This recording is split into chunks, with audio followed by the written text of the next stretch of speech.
Season 2 episode 4 start होता है और जेसी और वॉल्टर एक पब्लिक स्टोर में मिल रहे होते हैं। जेसी वहां पहुंचता है और वॉल्टर उसे बताता है कि अब हम कुछ समय तक मेथ कुक नहीं कर सकते। वॉल्टर जब अचानक गायब हो जाता है और घर वापस आने पर उसे कुछ भी याद नहीं होता, तो उसकी फैमिली बहुत कंसर्न हो जाती है। उसे घर पर ही रहना पड़ता है बहुत सारे दिनों के लिए, तो इसलिए वो अब मैथ कुक नहीं कर सकते जब तक ये सिचुएशन हैंडल नहीं हो जाती। जेसी वॉल्टर को बोलता है कि मुझे मेरे पैसे चाहिए। जेसी के सब पैसे डीए ने जब्त कर लिए होते हैं, तो जेसी के पास अब कुछ भी नहीं बचता। वॉल्टर उसे 600 देता है। जेसी उसे बोलता है कि मेरे बाकी सब पैसे कहाँ हैं। वॉल्टर उसे कहता है कि तुम्हारे बेवकूफ़ी की वजह से तुम्हारे सारे पैसे चले गए। अब जो मेरे पैसे हैं वो मैं तुम्हें नहीं दे सकता, ये तुम्हारा ही फॉल्ट है। जैसे वॉल्टर से कहता है कि तुम्हारे ब्रदर लॉ ने मेरे सब पैसे ले लिए हैं। यही ये सीन ख़त्म हो जाता है। नेक्स्ट सीन में स्काइलर बेड से उठती है और वॉल्टर को ढूंढती है। वॉल्टर वहाँ नहीं होता तो वो परेशान हो जाती है। उसे लगता है कि वॉल्टर फिर से चला गया है। वॉल्टर सबके लिए ब्रेकफास्ट बना रहा होता है। वो घर में सब चीज़ें फिर से अच्छी करने की कोशिश कर रहा होता है, क्योंकि लास्ट एपिसोड में हमने देखा कि स्काइलर उसे इग्नोर कर रही है। ब्रेकफास्ट में जो कन्वर्सेशन होता है वॉल्टर और स्काइलर के बीच, तब वॉल्टर उसे बताता है कि अगर तुम्हें एक राइटिंग का वर्कशॉप में जाना होगा तो तुम जा सकती हो, मैंने तुम्हारे लिए एक चूज़ करके रखा है। वॉल्टर को थोड़ा सा टाइम चाहिए होता है। वॉल्टर खुद से ही स्काइलर को बताने लगता है कि तुमने मुझे सेकंड सेल फोन के बारे में पूछा था, तो उसे एक्सप्लेन करता है कि मैंने मेरे सेल फोन पर अलार्म की रिंग सेम मेरी रिंग से मैच की हुई थी, तो इसलिए वो अलार्म बजा होगा। मेरे मेडिकेशन के लिए मैंने वो अलार्म लगाया था। स्काइलर को 100% मालूम होता है कि ये फिर से झूठ बोल रहा है, तो वो नाराज़ हो जाती है और घर से निकल जाती है। वॉल्टर बोल ही रहा होता है सब, पर तभी वो चली जाती है और वॉल्टर को कुछ भी नहीं बताती। वॉल्टर उसे कॉल करने की कोशिश करता है, पर वो अपना सेल फोन घर पर ही रख के जाती है। नेक्स्ट सीन में जेसी को एक लॉयर ने उसके ऑफिस में बैठाया हुआ होता है। जेसी उसे पूछता है कि मुझे यहाँ क्यों बैठाया है। तब जेसी के पेरेंट्स वहाँ आ जाते हैं और वो लीगली उसको नोटिस देते हैं उसके एंड का हाउस खाली करने के लिए। वो उसे कहते हैं कि तुम्हें सिर्फ रहने के प्रिविलेजेस थे, तुम उसे अब सेल नहीं कर पाओगे और तुम्हें अब ये खाली कर देना होगा। जेसी बोलता है कि हमारी तो डील हुई थी कि सेल करके 50-50% हम उसके पैसे ले लेंगे। आर्न को भी जब वो बीमार थी तब मैंने ही उनकी सब ख्याल रखा था, तो वो मैं हाउस डिज़र्व करता हूँ। फिर जेसी की माँ उसे बोलती है कि तुम अब मैथ कुक करने लगे हो। एक डीए एजेंट आया था तुम्हारी खबर लेने, पर तभी मैं बहुत परेशान हो गई थी और मैं तुम्हारे घर चली गई।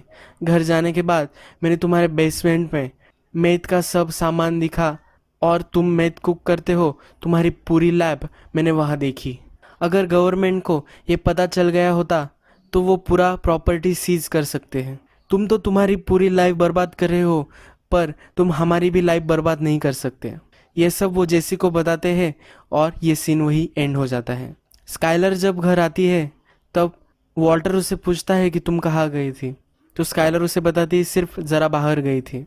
वॉल्टर फिर से उनकी रिलेशनशिप अच्छी करने की कोशिश करता है और उसे बोलता है कि हम फिर से मीटिंग को जा सकते हैं, कैंसर सपोर्ट ग्रुप की जो मीटिंग्स होती है वहाँ हम फिर से जा सकते हैं, पर स्काइलर उसे फिर से इग्नोर कर देती है। नेक्स्ट सीन में जैसे अपने घर पर होता है और उसकी माँ भी वहाँ होती है।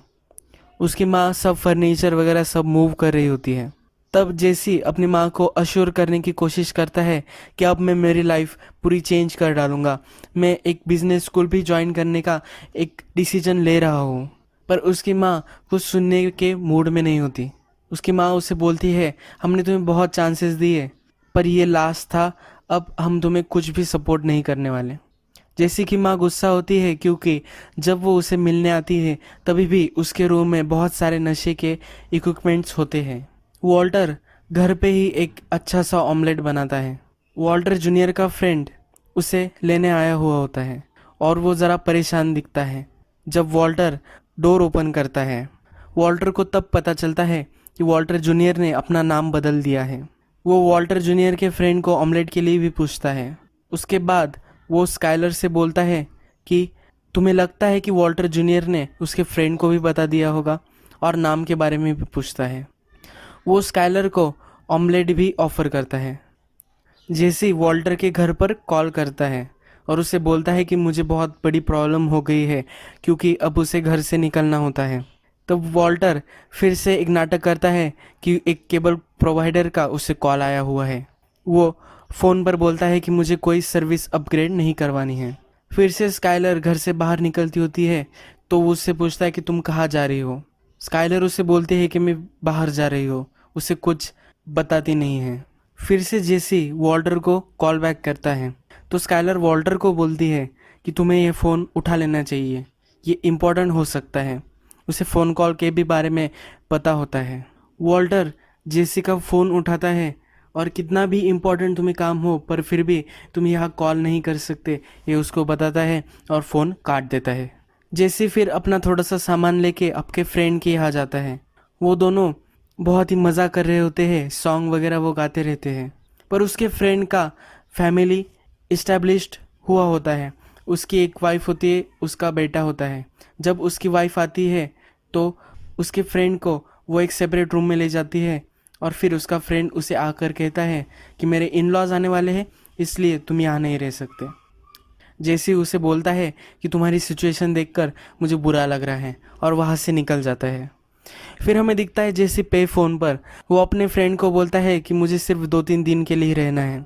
उसके बाद सिर्फ एक नाइट के लिए भी उसे बोलता है कि मुझे तुम रहने दो और मुझ पे बहुत बड़ा फेवर करोगे।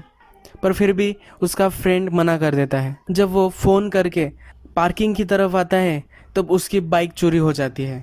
हमने प्रीवियस एपिसोड में देखा था कि जेसी की कुक की वैन जो होती है तो उसे बैजर का फ्रेंड टो करके ले गया था। तो जेसी जहाँ वो वैन होती है वहाँ आ जाता है। वहाँ लॉक होता है, इसलिए वो फेंस चढ़कर एक टॉयलेट पर खड़ा रहता है और वो टूट जाता है। जेसी उसमें घुस जाता है और सब डर्टी हो जाता है। जेसी जैसे तैसे अपनी वैन तक पहुंचता है और वही सो जाता है। नेक्स्ट दिन फिर से स्काइलर घर से बाहर चली जाती है और वॉल्टर बहुत बोर हो रहा होता है। वॉल्टर जूनियर को कहता है कि चलो कुछ फन करते हैं। तो वो दोनों ड्राइव करने के लिए आते हैं। वॉल्टर जूनियर दोनों पैरों से गाड़ी चला तो वॉल्टर उसे बताता है कि सही तरीका सिर्फ एक ही पैर से चलाने का होता है। इसमें एक मैसेज वॉल्टर जूनियर को देता है कि कुछ चीज़ें आसान होती है पर वो सही नहीं होती। हमें हमेशा सही ही चीज़ करनी चाहिए। वॉल्टर जूनियर को एक पैर से गाड़ी चलाने नहीं आती, तो वो थोड़ी सी गाड़ी को ठोक देता है। वही डिसअपॉइंटमेंट में ये सीन ख़त्म हो जाता है। बैजर का फ्रेंड जो वैन को टो करके चला गया था, तो उसे पता चल जाता है कि वैन में कोई तो है, और वो गन लेके जेसी के पास आ जाता है। हमें पहले सीन से भी पता था कि वो एक ग्रीडी है और पैसों के लिए वो बहुत ही लोगों को परेशान करता है। तो फिर से वो जेसी को रेट इंक्रीज करके $2000 मांगता है वैन को रखने के लिए, वरना वो सब जेसी का सामान बेच देगा, और वो जेसी को भी बाहर निकाल देता है। फिर जेसी फिर से अंदर आ जाता है और अपनी ट्रक लेकर वहाँ से भाग जाता है। नेक्स्ट सीन में स्काइलर और वॉल्टर एक काउच पर बैठे हमें दिखते हैं, और फिर वॉल्टर उसे कन्फेस कर रहा होता है कि तुम ये जो कर रही हो, मुझसे डिस्टिंग रह रही हो, तो मुझे ये नहीं चाहिए। मुझे हमारी फैमिली फिर से फैमिली की तरह देखनी है, मुझे फिर से इस फैमिली का पार्ट बनना है। तो स्काइलर उसे बोलती है कि तुम अभी के अभी मुझे सब सच बोल दो, पर वॉल्टर फिर से डिनाई कर देता है कि उससे वो कुछ छिपा रहा है। स्काइलर उससे बोलती है कि तुम ये जब जो कोशिश कर रहे हो, ये ब्रेकफास्ट, ये कन्वर्सेशन, तो ये कुछ काम की नहीं है अगर तुम मुझसे फेथफुल नहीं रहोगे। वॉल्टर उसे बताता है कि मुझ कुछ गलत नहीं कर रहा, मेरा अफेयर वगैरह ऐसा कुछ नहीं चल रहा। फिर भी स्काइलर उसका भरोसा नहीं करती और घर से निकल जाती है। जब वॉल्टर बाहर ही होता है तभी जेसी वो वैन लेकर वॉल्टर के यहाँ आ जाता है। वॉल्टर गुस्सा ही होता है, तो वो जेसी को बोलता है कि तुमने कैसे सोच लिया कि तुम ये वैन लेकर मेरे ड्राइववे पर आ सकते हो। तुम बहुत ही स्टूपिड हो, गंजेड़ी हो और बहुत सारा गंदी चीज़ें वो उसे बोलता है। जेसी को भी बहुत गुस्सा आ जाता है और वो वॉल्टर का गला घोटने की कोशिश करता है, पर वो उसे फिर छोड़ देता है। दोनों का गुस्सा ठंडा हो जाता है और फिर वॉल्टर उसे घर में इनवाइट करता है। वॉल्टर अपने पैसों से हाफ पैसे जेसी को दे देता है। जेसी किचन में होता है तो वॉल्टर उसे ब्रेकफास्ट के लिए बोलता है। स्काइलर ने भी वॉल्टर का ब्रेकफास्ट नहीं किया। उसके बाद वॉल्टर जूनियर ने भी उसका ऑमलेट नहीं खाया था और फिर जेसी उसे हाँ बोलता है।